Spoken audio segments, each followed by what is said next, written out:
Python 3.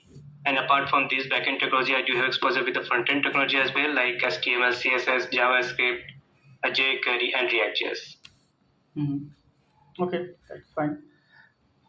Okay, so we'll start from core Java. Okay. Okay, and then we'll move to Spring and Spring Boot Hibernate. Okay, fine. Yes.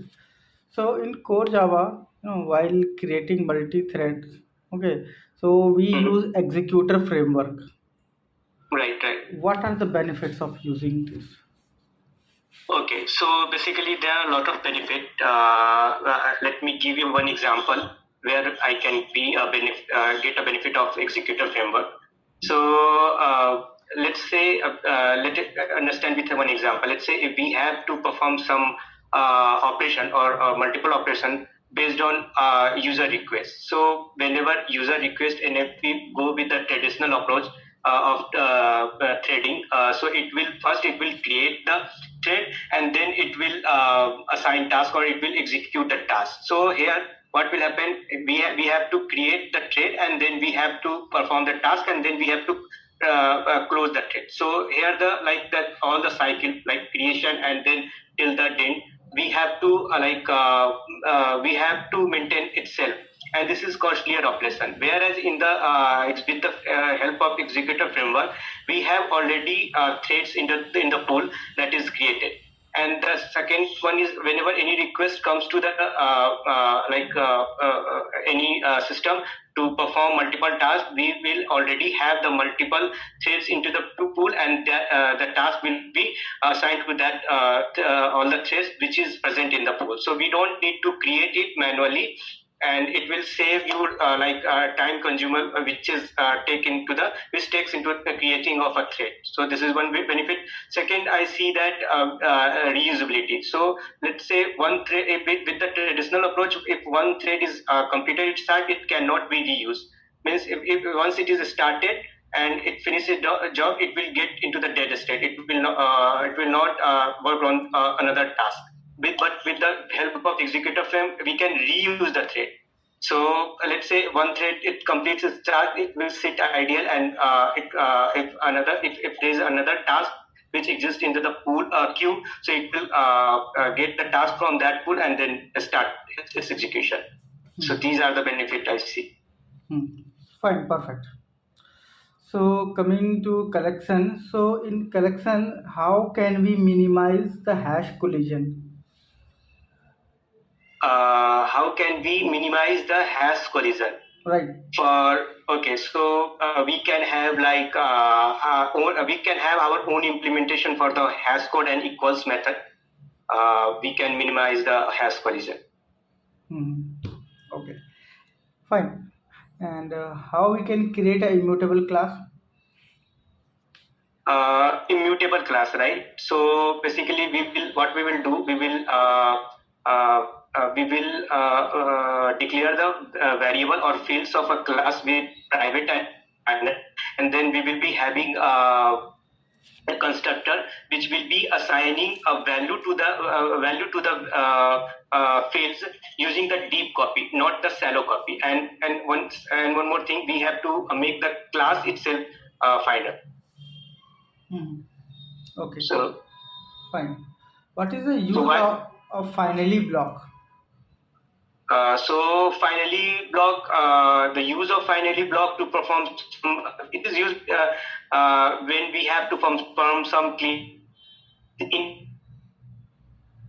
Let's say if we have to work with any connection pool, whether it is database, TCP, or any Redis connection pool, any connection pool. So if we have to perform at any cost, or at any you can say we have to perform in any whether it is throwing exception, whether it is running successfully or not. In any case, we have to perform some block of code, like we have to close the connection pool, or before closing the connection pool, if we have to perform some cleanup activity, we have to get some information, then this block will comes into the role. So here the concept is that finally block will be run in any cases, whether it's throw or whether any method is throwing exception or not, or it is returning or not. So in every cases, a finally block will be executed. Hmm. Okay. Fine.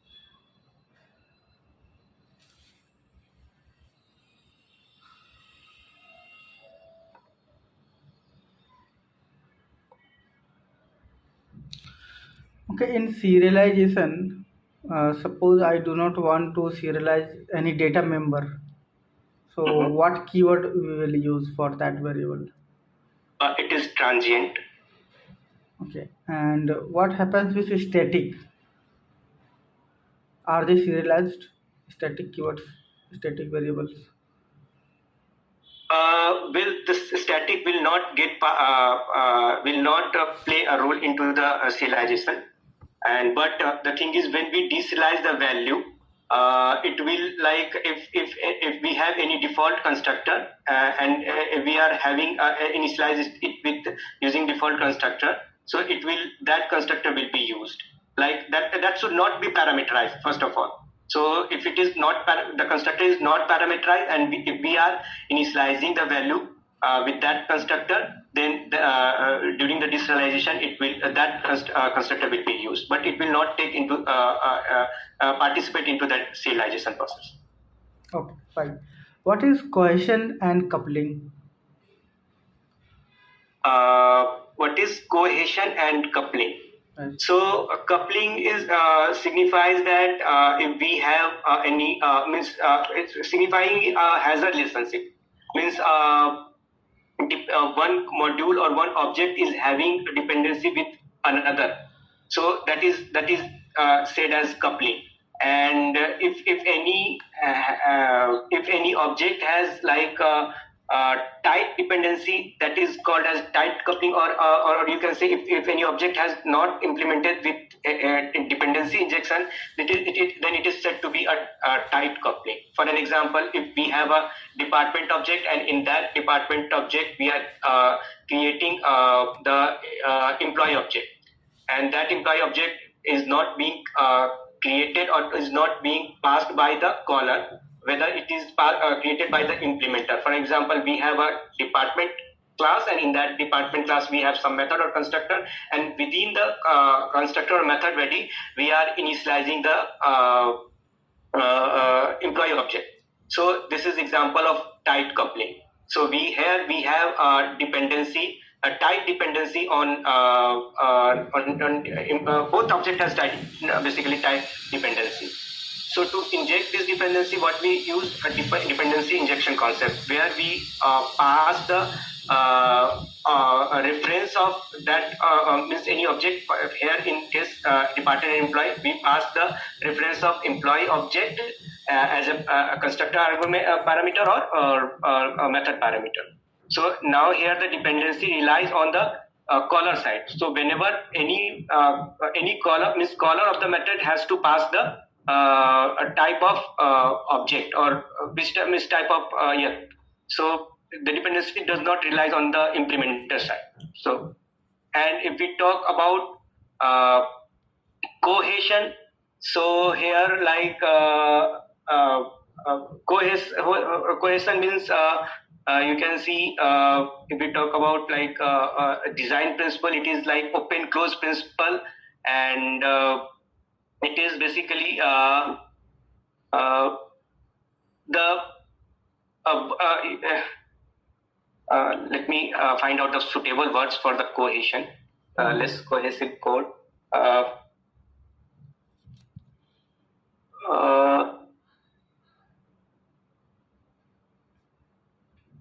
Yep. Basically, cohesion means we should implement our clause that should be open. That should implement open close principle. Means the any implementation should be open for extension and closed close for the modification. Means that the implementation should be complete. It is not like that for any other type of object or parameter it will not work. So it should work for the every. And the second thing is like it should be like there should not be a boilerplate code or redundant code. Mm-hmm. Okay, fine.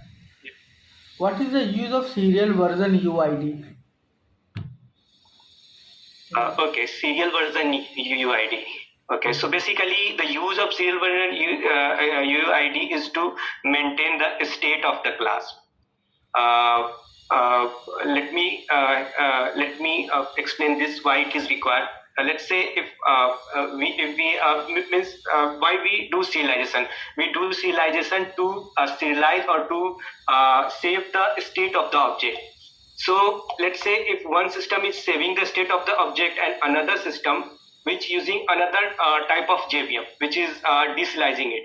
So let's say if in the another system if we change anything in the class, so here the serial version, if we don't use the serial version UUID, if we don't explicitly define the serial version UUID, so every JVM has its own implementation to first of all every JVM has its own implementation for serial version UUID. So let's say if another system generate the serial version, different serial version UID. So this means if in that case, if you try to deserialize the same object, it will throw you illegal.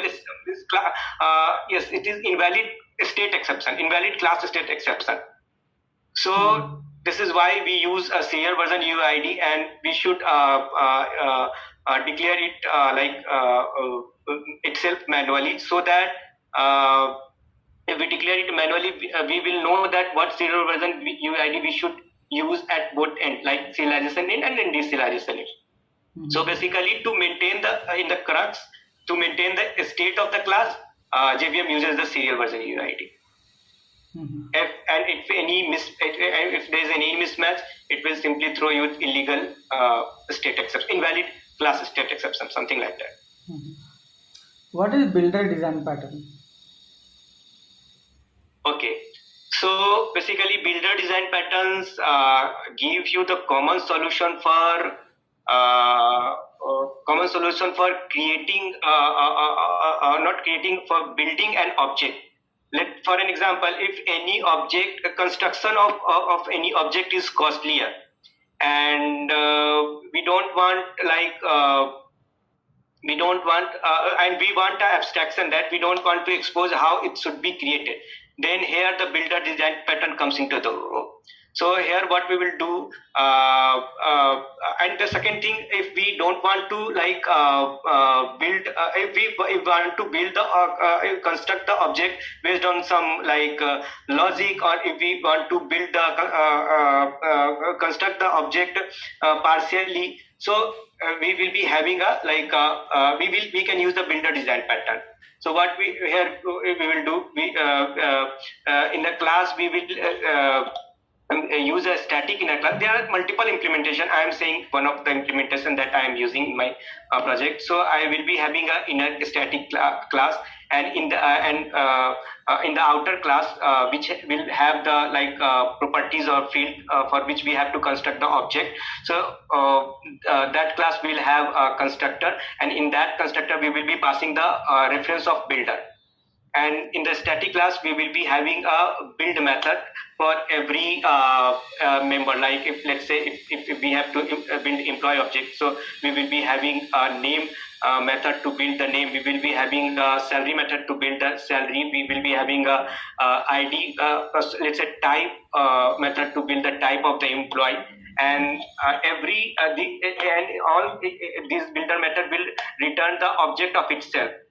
So that we can perform the chaining activity, and so based on this builder method, we will be building the constructing the object, and there will be a build method which will finally return you the actual object, constructed object.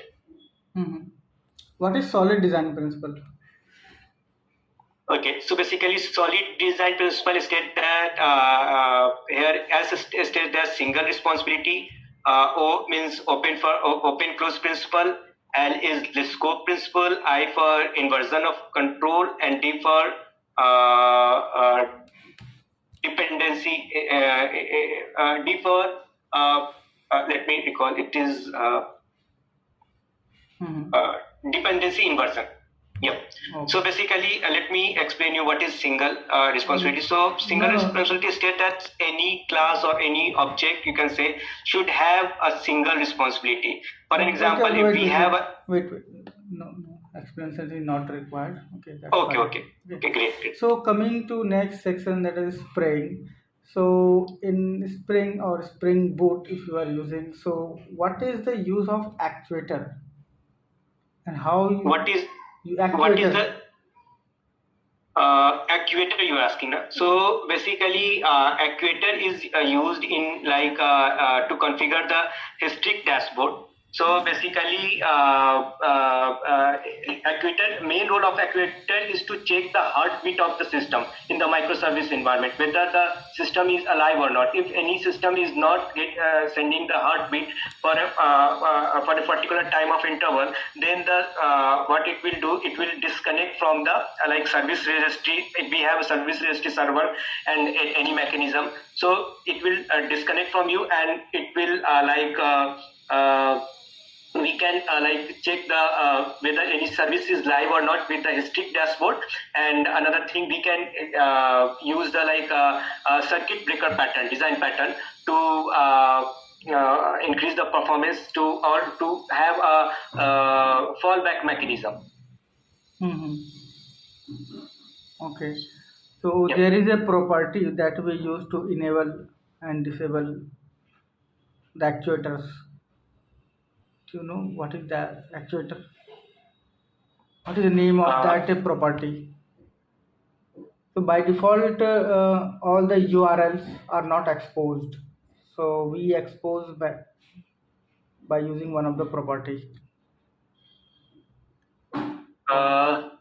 So basically, I worked on like a Spring Cloud environment. So every microservice environment we are means giving the support of Spring Cloud framework. So again, we have used Spring Cloud Gateway, and in the Spring Cloud Gateway we have some Java configuration as well as YAML configuration. So in the YAML configuration, we have like history properties, and in that history property we are giving the URL to automatically enable this actuator.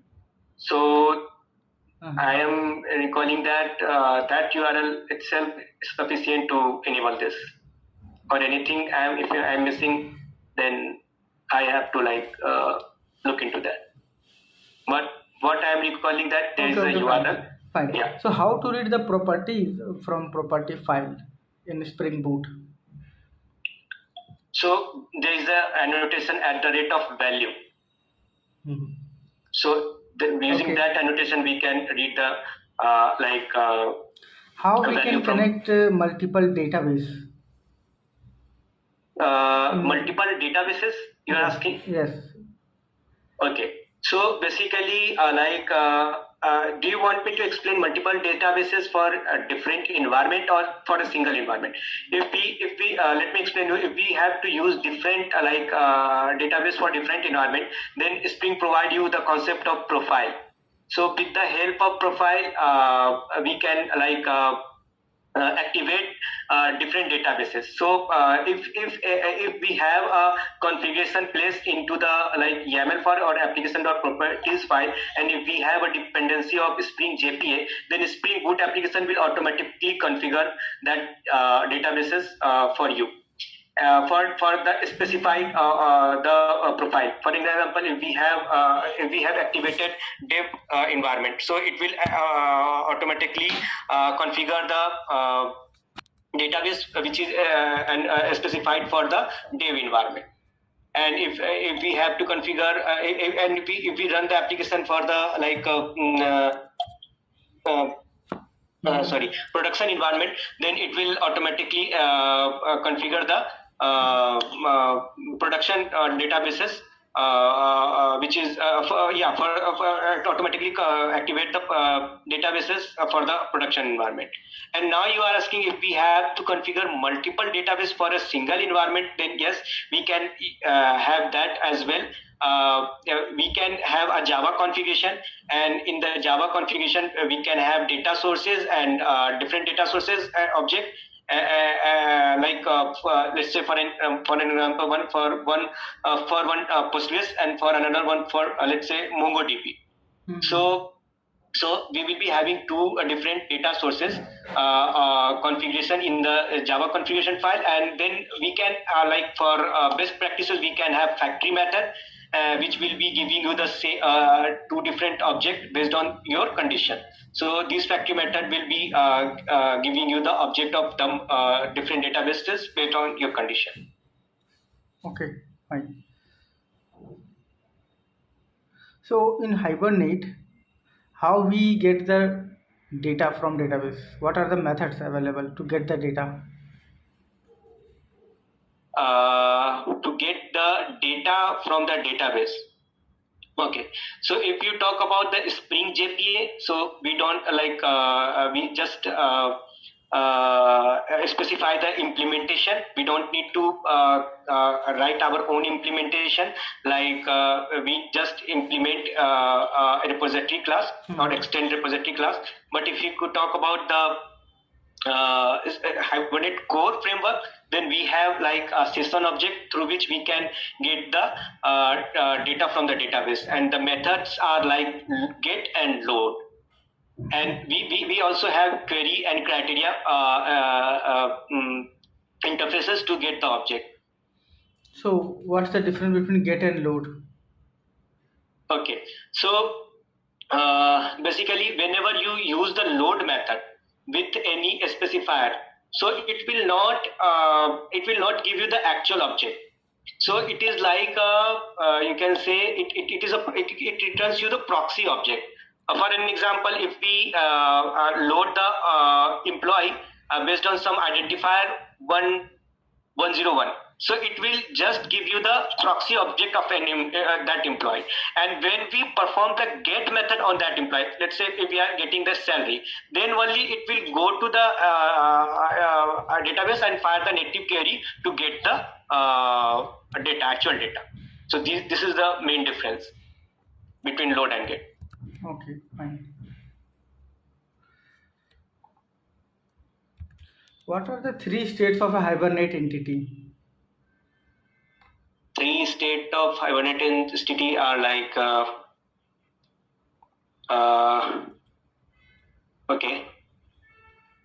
new, transient, and you can say attached state and detached state. So basically, if any object is not attached with any session, it is just created, but it is not holded by any session object, then it is said to be new, or you can say it is in transient state. It is not yet attached with the session.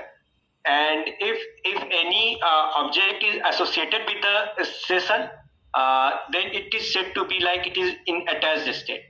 For an example, if we load any employee class, so here the employee object is loaded by the session object, so it is now in the session. So it is in a status. Once we perform all the operation on that, for example, if we perform any update and then commit our transaction, so the and it is not holded by any session, then it is said to be like detached state. Okay, fine. So now we have to move for one coding test. Okay. Simple coding test. Suppose there is a list of number 1, 5, 10, 11, 15. Okay. Now you have to find the second highest number from the list of integers. Okay. So